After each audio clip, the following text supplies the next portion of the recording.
MAWS அதாவது நகர்ப்புற நிர்வாகம் மற்றும் குடிநீர் வழங்கல் அப்படிங்கிற துறையில் வேலை வாங்குறாங்களே, இப்போ எக்ஸாம் எழுதிட்டு வராங்களா, அவங்களுக்கு வேலை கொடுக்கணும் அப்படின்னா 25 லட்சத்திலிருந்து 35 லட்சம் வரைக்கும் காசு வாங்கிட்டு தான் வேலைக்கு சேர்த்தாங்க. இதன் மூலமாக கிட்டத்தட்ட ஒரு 888 கோடி ரூபாய் அளவுக்கு முறைகேடு நடந்திருப்பதாக பூதம் வெளியே வந்திருக்கு.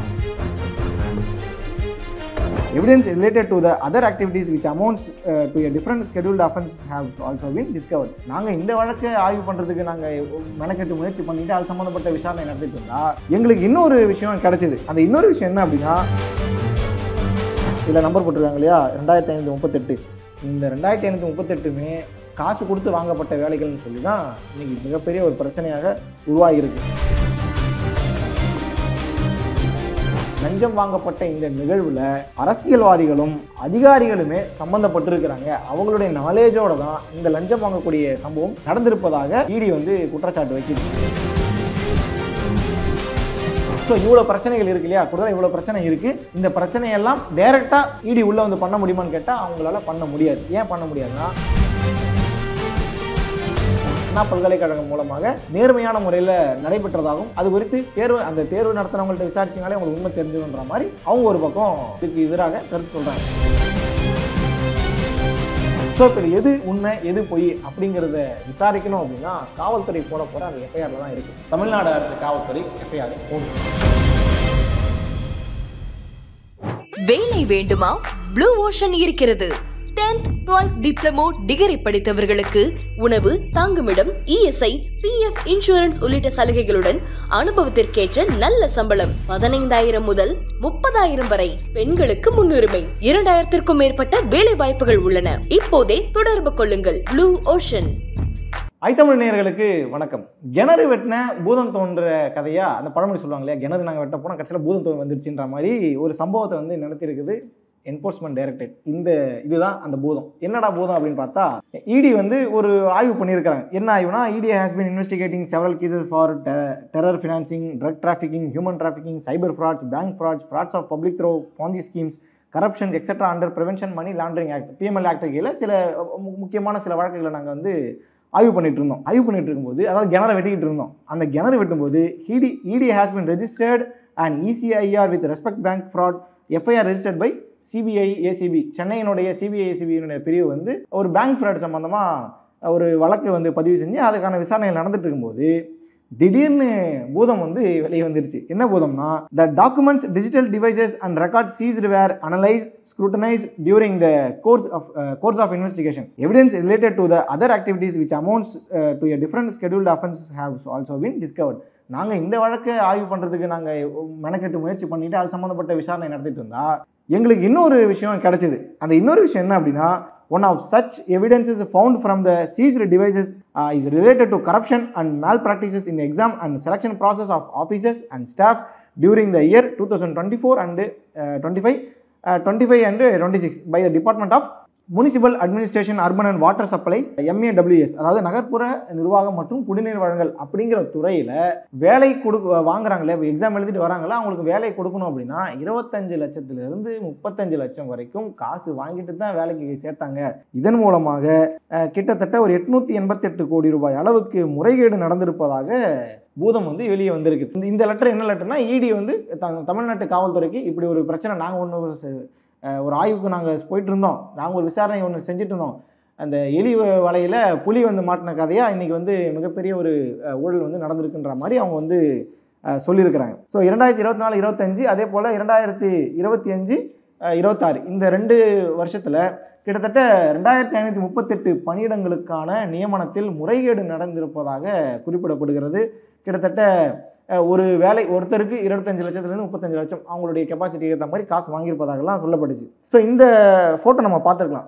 இந்த ஃபோட்டோ எப்படின்னா, 6 August 2025 handing over of appointment orders to 2538 youths, அதாவது இளைஞர்களுக்கான வேலை வாய்ப்பை நாங்கள் ஏற்படுத்தி கொடுத்தோம்.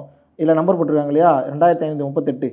இந்த 2538மே காசு கொடுத்து வாங்கப்பட்ட வேலைகள்னு சொல்லி தான் இன்றைக்கி மிகப்பெரிய ஒரு பிரச்சனையாக உருவாகியிருக்கு. சரி, இந்த வேலை என்னென்ன அப்படின்னு பார்த்தீங்கன்னா, assistant engineers, town planning officers, junior engineers, sanitary இன்ஸ்பெக்டர்னு சொல்லி நிறைய பிரிவுகளுக்கு கீழே இந்த வேலைகள் கொடுக்கப்பட்டிருக்கு. ஸோ அதோடு சேர்த்து இந்த இடியினுடைய இந்த அறிக்கையில் என்ன சொல்கிறாங்க அப்படின்னா, ரொம்ப இன்ட்ரெஸ்டிங்கான நிறைய மேட்டர்லாம் குறிப்பிட்டு சொல்கிறாங்க.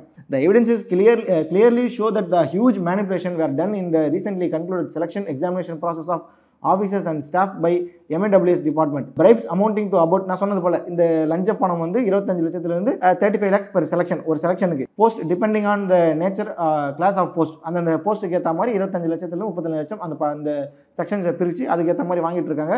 வேர் collected for appointment of many candidates in jobs.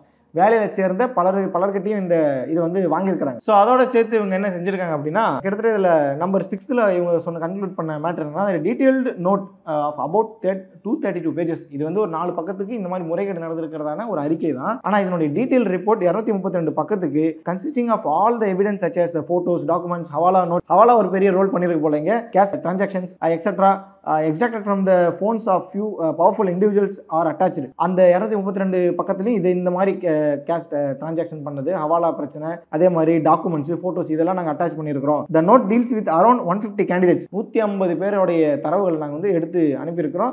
The extracted evidence is also co-related with the result sheet obtained from the website of MAWS department. நீங்கள் அந்த மேற்கொண்ட தகவலை நீங்கள் MAWS டிபார்ட்மெண்டோட வெப்சைட்டில் நீங்கள் பார்க்கலான்ற மாதிரி அவர் வந்து சொல்லியிருக்கிறாங்க.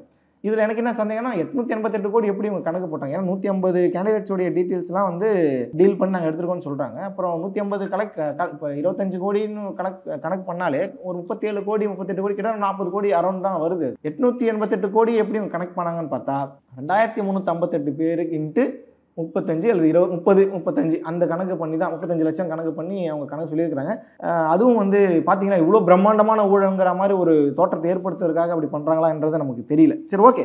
அடுத்தவங்க என்னென்ன சொல்லியிருக்காங்கன்றது தான் இன்ட்ரெஸ்டான விஷயமே. இல்லை குறிப்பிட்டு அவங்க சொன்னது என்ன அப்படின்னா இந்த செலெக்ஷனை பொறுத்த அளவுக்கு யார் செஞ்சுருக்காங்கன்னா அண்ணா யூனிவர்சிட்டி தான் இந்த செலெக்ஷன் வந்து செஞ்சுருக்கு. இதற்கு வந்து அமைச்சர் நேருவே வந்து சில தெளிவுகளை கொடுத்துருக்காருன்னு அதை நான் பின்னாடி சொல்கிறேன். இந்த செலெக்ஷன் கடந்த 2024 பிப்ரவரியில் வந்து அண்ணா பல்கலைக்கழகத்தின் மூலமாக தான் நடந்திருப்பதாகலாம். ஸோ 2024 வந்து அவங்க சர்க்குலர்லாம் அனுப்பி இந்த மாதிரி ஒரு விஷயம்லாம் இருக்குன்றத டோட்டலாகவே இதை வந்து கையில் எடுத்து பண்ணது அண்ணா யூனிவர்சிட்டி தான். பட் இல்லை அண்ணா யூனிவர்சிட்டி மிகப்பெரிய ஒரு கேள்விக்குறியாக்கி வச்சிருக்குது இந்த விவகாரம். இதில் இன்னொரு விஷயம் என்ன சொல்கிறாங்கன்னா இந்த எவிடன்ஸ் கலெக்டட் ஷோஸ் தட்னு சொல்லி ஒரு 7வது இந்த பாயிண்ட்ல என்ன சொல்கிறாங்கன்னா certain public servants, politicians, their close associates, private persons, candidates etc.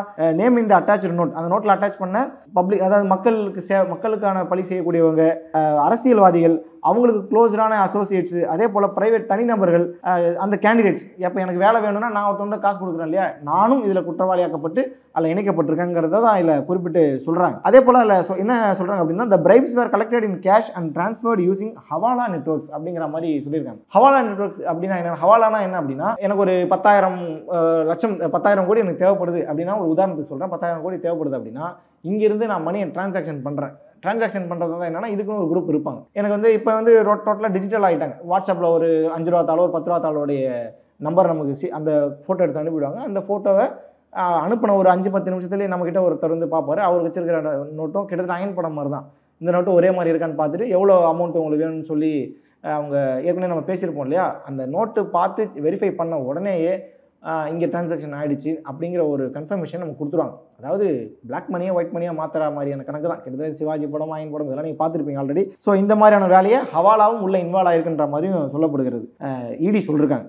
அதே போல் the bribes were collected with the active knowledge of the politicians, officers involved in the process. இந்த லஞ்சம் வாங்கப்பட்ட இந்த நிகழ்வில் அரசியல்வாதிகளும் அதிகாரிகளுமே சம்பந்தப்பட்டிருக்கிறாங்க. அவங்களுடைய நாலேஜோட தான் இந்த லஞ்சம் வாங்கக்கூடிய சம்பவம் நடந்திருப்பதாக இடி வந்து குற்றச்சாட்டு வைக்குது. ஸோ இதுவும் வந்து உண்மையிலேயே கண்காணிக்கப்பட வேண்டிய, இதையும் வந்து விசாரணைக்கு உட்படுத்த வேண்டிய ஒரு விஷயமாக இடி குறிப்பிட்டு சொல்லியிருக்கிறாங்க. சரி, அடுத்து என்ன சொல்கிறாங்க அப்படின்னா many meritorious and deserving candidates lost the opportunity of lifetime to get selected in their dreams job which was notified after years. கிட்டத்தட்ட இந்த விஷயங்களை பொறுத்த வரைக்குமே லஞ்சம் கொடுத்ததன் மூலமாக பல இந்த கேண்டிடேட்ஸ் இருக்காங்களே அவங்கெல்லாம் பட்டியலில் வந்து இடம் பெற்றிருக்கிறாங்க. அவங்க தகுதியானவங்களா, சரியானவங்களா, அந்த துறைக்கு தேர்வு செய்வதற்கான அவங்களுக்கான அந்த கெப்பாசிட்டி இருக்கான்றதெல்லாம் எதுவுமே ஆய்வு செய்யப்படலை. நியாயமாகவும் தகுதியான அடிப்படையில் அந்த தேர்வு எழுதியிருப்போம்னு சொல்லி எதிர்பார்த்தவங்களுடைய அந்த கனவு இன்றைக்கி வந்து நொறுங்கிடுச்சு. ஆயிரக்கணக்கான கேண்டிடேட்ஸ் வந்து ஏமாற்றப்பட்டு இருக்கிறாங்க. ஏன்னா 1,20,000 பேருக்கு மேலே இதுக்கு வந்து எழுதியிருந்தாங்க. ஸோ தகுதி வாய்ந்த மற்றும் திறமையான அந்த மெரிட்டோரியஸ் அண்ட் டிசர்விங் கேண்டிடேட்ஸ் வந்து ஏமாற்றப்பட்டு இருக்கிறாங்க அப்படிங்கிற மாதிரியும் அவங்களுடைய கனவை வந்து அச்சீவ் பண்ண முடியும். ஏன்னா கவர்மெண்ட் ஜாப்ன்றது சாதாரண விஷயம் இல்லை, அதுக்கான எக்ஸாம் எழுதுறது, அதுக்கான மெனக்கடல், அதுக்கு ஒரு 2-3 வருஷம் எக்ஸாமுக்கு ப்ரிப்பரேஷன் சொல்லி நிறைய ப்ராசஸ் இருக்குது. ஸோ அதெல்லாம் இந்த ஊழல் பண்ணுறதன் மூலமாகவும், இந்த ஏமாற்றுறது மூலமாகவும், இந்த பண மோசடி மூலமாகவும் உங்களுடைய கனவுகள் நொறுக்கப்பட்டிருக்குன்ற மாதிரி குறிப்பிட்டிருக்காங்க. ஸோ 9வது பாயிண்ட்ல அவங்க என்ன கன்க்ளூட் பண்ணுறாங்கன்னா, the evidence discussed in the attached note are the tip of the iceberg of much larger scam in MAWS department.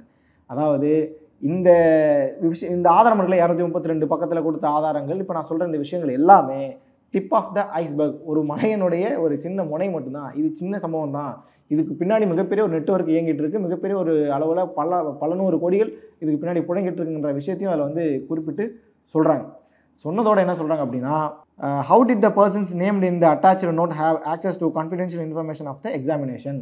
இந்த இணைக்கப்பட்டிருக்கக்கூடிய இந்த குறிப்பில் அவங்க அந்த 232 பக்கத்தில், ஏன்னா இந்த அறிக்கை மட்டும் தான் வெளியே கொடுத்துருக்காங்க, அது வந்து கான்ஃபிடென்ஷியல்ன்றதால அது கொடுக்க மாட்டாங்க, எப்போ டிபார்ட்மெண்ட்டுக்கு தான் அது கை மாறும். ஸோ அதில் அவங்க சில கேள்விகள் கேட்டிருக்காங்க. என்ன கேள்வினா, தேர்வு தொடர்பான ரகசிய தகவல்களை எப்படி அவங்க வந்து வாங்கினாங்க அப்படிங்கிற ஒரு கேள்வியை கேட்டிருக்கிறாங்க. அதே போல் how they could manipulate the selection process, ஒரு செலெக்ஷன் ப்ராசஸை எப்படி இந்த அளவுக்கு மேனிப்புலேட் பண்ண முடியும், காசு கொடுத்து ஒருத்தனை உள்ளே கொண்டு வரதுக்கான மேனிப்புலேட்லாம் எப்படி பண்ண முடியுங்கிற ஒரு கேள்வியை கேட்டிருக்கிறாங்க. இந்த மாதிரி ஒரு 7-8 கேள்வி அவங்க வந்து கேட்டிருக்கிறாங்க. எத்தனை கேண்டிடேட்ஸோடைய அந்த நம்பர்ஸ் வந்து கையாளப்பட்டிருக்கு, தவறாக முறையில் கையாளப்பட்டிருக்குன்ற மாதிரி கேட்டிருக்கிறாங்க. அதே போல் எடுத்துக்கிட்டோம்னா, அதாவது ஏபிசிடின்னு சொல்லியிருக்காங்க. அதில் வந்து how many meritorious candidate were eliminated, எத்தனை தகுதி வாய்ந்த கேண்டிடேட்ஸ் வந்து நீக்கப்பட்டிருக்கிறாங்க அப்படிங்கிற ஒரு கேள்வியும் அவங்க வந்து கேட்டிருக்கிறாங்க. அதே போல் தேர்வு நடைமுறையை கையாளக்கூடிய விஷயத்தில் லஞ்சம் வசூலிக்கிறாங்க இல்லையா, அதில் சம்மந்தப்பட்ட அதிகாரிகள் எல்லாரும் யார், அந்த ஏன்னா அரசு ஊழியர்கள் அதில் சம்மந்தப்பட்டிருக்கதான் சொல்ல வர்றாங்களா, அவங்களாம் யார் அப்படிங்கிற கேள்வியையும் அவங்க வந்து கேட்டிருக்கிறாங்க.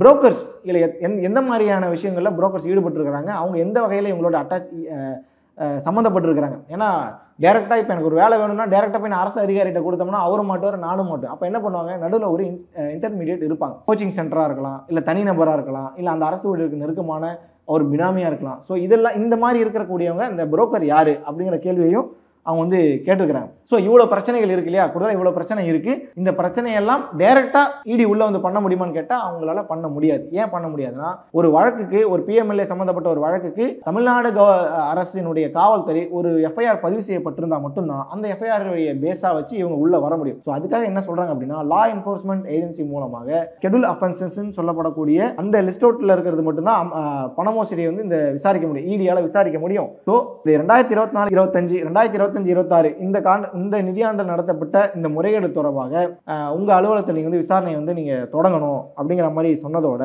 கூடுதலா என்ன சொல்லியிருக்காங்க அப்படின்னா, it is requested that an FIR may be registered against the person stated in the attached note so as to investigate corruption and manipulation of examination process in MAWS job appointments அப்படிங்கிற மாதிரி சொல்லியிருக்காங்க. அதாவது MAWS வேலை நியமனத்தில் நடந்த இந்த ஊழல் மற்றும் இந்த தேர்வு நடைமுறையில் நடந்த இந்த கையாடல் இருக்கு இல்லையா, இது பற்றி விசாரிப்பதற்காக நாங்கள் ஏற்கனவே அட்டாச் பண்ணி ஒரு 232 பக்கத்துக்கு உங்களுக்கு அறிக்கையும் கொடுத்துட்டோம், இந்த மாதிரி ஒரு நோட்டீஸையும் நாங்கள் கொடுத்துட்டோம். இதன் அடிப்படையில் நீங்கள் எஃப்ஐஆர் பதிவு செய்யுமாறு உங்கள்கிட்ட நாங்கள் கேட்டுக்கிறோம். ஏன் இந்த எஃப்ஐஆர் பதிவு செஞ்சால் இவங்க உள்ளே வர முடியும். ஸோ இவங்க எந்த ஒரு முகாந்திரமும் இல்லாமல் இடி உள்ளே வர முடியாது இல்லையா. நாங்கள் இவ்வளோ டீட்டெயில்ஸ் உங்களுக்கு கொடுத்துட்டோம், ஒரு எஃப்ஐஆர் போடுங்க, எஃப்ஐஆர் பதிவு செஞ்சு நீங்கள் விசாரணைக்கு செய்யணுன்ற மாதிரி தொடங்குவதற்கு ஒரு எஃப்ஐஆர் நகலில் நீங்கள் எஃப்ஐஆர் போட்டுட்டு அந்த எஃப்ஐஆர் எங்களுக்கு அனுப்புனீங்கன்னா நல்லா இருக்குன்ற மாதிரி ஒரு டோனில் இந்த ஒட்டுமொத்த அறிக்கையும் கொடுத்துருக்குறாங்க. கிட்டத்தட்ட இந்த துறையினுடைய அமைச்சர் யார் அப்படின்னா அமைச்சர் நேரு, திருச்சியினுடைய முதல்வர், திருச்சியினுடைய பொறுப்பாளராக இருக்கக்கூடிய, கிட்டத்தட்ட முதல்வர் தான், திருச்சிக்கு அவர் தான் முதல்வர், அவருடைய கண்ட்ரோலில் வரக்கூடிய துறை. சரி, இப்போ அவர் என்னடா சொன்னாருன்னு சொல்லி நம்ம பார்க்கணும் இல்லையா. அவர் சொன்ன விஷயம் என்ன அப்படின்னா, ஏன்னா ஒரு தரப்புல பேசுறது நியாயமா இருக்காதுங்கிறதுனால அவர் என்ன சொன்னாரு, என்ன விளக்கம் கொடுத்துருக்காருன்னு பார்க்கும்பொழுது, குடிநீர் வழங்கல் துறையின் பணி நியமனங்கள் ஒளிவு மறைவற்ற நிலையில் நடந்துள்ளதாக அந்த துறையினுடைய அமைச்சர் நேரு அவங்க வந்து குறிப்பிட்டு சொல்லியிருக்கிறாங்க. அதே போல அவங்க வெளியிட்டுள்ள அந்த அறிக்கையில் என்ன சொல்றாரு அப்படின்னா, 2019 பணியிடங்கள் நேரடி நியமனங்கள் மூலம் நிரப்ப வேண்டும் என்பதற்காக அண்ணா யூனிவர்சிட்டி மூலமாக கடந்த 2024ஆம் ஆண்டு பிப்ரவரி மாதம் நோட்டீஸ் வந்து நாங்கள் கொடுத்தோம். தேர்வுகளை நடத்திய அண்ணா பல்கலைக்கழகம் உலகில் தலைசிறந்த சுயாட்சி பல்கலைக்கழகங்களுக்குள் ஒன்று என்றும் அந்த பல்கலைக்கழகம் நேரடியாகவோ மறைமுகமாகவோ நகராட்சி நிர்வாகத்தின் கட்டுப்பாட்டுக்கு உட்பட்டது அல்ல என்றும் அவர் குறிப்பிட்டிருக்கார். அதே போல 2 லட்சம் பேர் தேர்வர்கள் விண்ணப்பித்து 1,00,000க்கும் அதிகமானோர் தேர்வு எழுதி ஒளிவு மறைவற்ற முறையில் தேர்வு முடிவுகள் வெளியிடப்பட்டு 2538 பேர் பணியமர்த்தப்பட்டுள்ளதாக அவர் வந்து அந்த அறிக்கையில் வந்து விளக்கம் கொடுத்திருக்கிறார். ஆனால் இதற்கு களங்கம் நாங்கள் ரொம்ப டிரான்ஸ்பரண்டாக நாங்கள் பண்ணியிருக்கிறோம். இதுக்கு களங்கம் கற்பிக்கக்கூடிய முயற்சியை அமலாக்கத்துறை மூலம் மத்திய அரசு மேற்கொண்டுள்ளதாக நேரு வந்து குற்றம் சாட்டியிருக்கார். நாங்கள் எல்லாமே 2 லட்சம் பேர் எக்ஸாம் எழுதியிருக்கிறாங்க. அதில் வந்து நாங்கள் தெளிவான முறையில் ரொம்ப வெளிப்படைத்தன்மையோட டிரான்ஸ்பரண்டாக நாங்கள் எல்லாத்தையுமே செஞ்சுருக்கிறோம். அதில் தகுதி வாய்ந்த 2538 பேருக்கு நாங்கள் வேலையை கொடுத்துருக்குறோம். மத்திய அரசு எங்கள் மீது களங்கம் கற்பிக்கக்கூடிய விதமாக இந்த மாதிரி ஒரு விஷயத்தை செஞ்சிருக்கிறாங்கன்னு சொல்லியிருக்கிறாங்க. அதே போல இந்த துறையில் இருக்கக்கூடிய அரசு அதிகாரிகள், நகராட்சி நிர்வாகத்துறையினுடைய செயலாளர் கார்த்திகேயன் என்ன சொல்லியிருக்காரு அப்படின்னா, 2538 உதவி செயற்பொறியாளர்கள் நியமனத்தில் எவ்வித முறைகேடும் நடைபெறவில்லை. முறைகேடு புகார் தொடர்பாக அமலாக்கத்துறை எவ்வித கடிதத்தையும் எங்களுக்கு வந்து நோட்டீஸையும் எங்களுக்கு வந்து அனுப்பல. சம்பந்தப்பட்ட தேர்வு அண்ணா யூனிவர்சிட்டி மூலமாக, அண்ணா பல்கலைக்கழகம் மூலமாக நேர்மையான முறையில் நடைபெற்றதாகவும் அது குறித்து அந்த தேர்வு நடத்தினவங்கள்ட்ட விசாரிச்சினாலே உங்களுக்கு உண்மை தெரிஞ்சிடும்ன்ற மாதிரி அவங்க ஒரு பக்கம் இதுக்கு எதிராக கருத்து சொல்றாங்க. அமைச்சரும் ஒரு விளக்கம் கொடுக்கிறாரு, அதே போல துறை சார்ந்தவங்க விளக்கம் கொடுக்குறாங்க. ஸோ இப்போ எது உண்மை எது பொய் அப்படிங்கிறத விசாரிக்கணும் அப்படின்னா காவல்துறை போட போற அந்த எஃப்ஐஆர்ல தான் இருக்கு. தமிழ்நாடு அரசு காவல்துறை எஃப்ஐஆர் போடுமா அப்படிங்கிறத இங்க இருக்க கேள்வியே. ஸோ இதுல பாமகவுடைய தலைவராக இருக்கக்கூடிய அன்புமணி அவர் வந்து கருத்து சொல்லியிருக்கிறாரு, விமர்சனம் பண்ணி கருத்து சொல்லியிருக்கிறாரு. பாஜக தலைவர் நைனா நாகேந்திரன் கருத்து சொல்லியிருக்கிறாரு. அதே போல தமிழக வெற்றி கழகத்தினுடைய கொள்கை பரப்பு பொதுச்செயலாளர் ஐஆர் அருண்ராஜ் இதுக்கு எதிராக கருத்து சொல்லியிருக்கிறாரு. எடப்பாடி பழனிசாமி குறிப்பாக வந்து வேலை வாய்ப்புக்காக முயற்சித்தவர்களிடம் அமைச்சர் நேரு மற்றும் அவரது சகோதரர்களின் நிறுவனங்கள் இணைந்து 25 லட்சம் ரூபாய் முதல் 35 லட்சம் ரூபாய் வரை லஞ்சம் வசூலித்ததாகவும் இந்த விவகாரத்தில் தமிழக காவல்துறையின் பொறுப்பு டிஜிபி நடுநிலையோடும் செயல்பட வேண்டும் என வலியுறுத்தியிருக்கிறார் எடப்பாடி பழனிசாமி. ஏன்னா இந்த லெட்டர் அனுப்புறது வந்து தமிழக டிஜிபிக்கு தான் இடி வந்து அனுப்பியிருக்கிறாங்க. ஒரு பிக்கெஸ்ட் ஸ்கேம் நடந்திருக்கு. ஸோ இந்த ஸ்கேமை நீங்கள் விசாரிங்கன்னு சொல்லி இடி கொடுத்துருக்காங்க. நாங்கள் எந்த ஒரு தப்புமே பண்ணலன்னு சொல்லி அமைச்சரை சார்ந்த அரசு அதிகாரிகள், துறை சார்ந்த அரசு அதிகாரிகள் சொல்லியிருக்கிறாங்க. இதில் எது உண்மை எது பொய் அப்படிங்கிறத காவல்துறை நடுநிலையோடு இந்த விவகாரத்தை அணுகுமா, இவங்க கேட்ட இந்த எஃப்ஐஆர் பதிவு செய்யப்படுமா, ஒருவேளை பதிவு செய்யப்பட்டால் அந்த விவகாரத்தை இடி எப்படி கையாள போகுது, ஒருவேளை இப்படி இடி உள்ள வந்துச்சுன்னா அந்த விவகாரத்தின் மூலமாக எங்கே அது வந்து எதிரொலிக்கும் அப்படின்னா எலெக்ஷன் டைம்ல ஊழல்னு சொல்லி ஊழலை மையப்படுத்தி ஒரு நரேட்டிவ் ஒன்று செட் பண்ணலாம், எலெக்ஷன் கேம்பெயின்களை செட் பண்ணலான்ற மாதிரியான விஷயங்கள் பயன்படுத்தப்படுவான்னு பல கேள்விகள் இதிலிருந்து வந்துகிட்டே இருக்கு. ஸோ இதையெல்லாம் எப்படி கையாள போகிறது தமிழக அரசு அப்படிங்கிறத பொறுத்திருந்து பார்க்கலாம். நன்றி.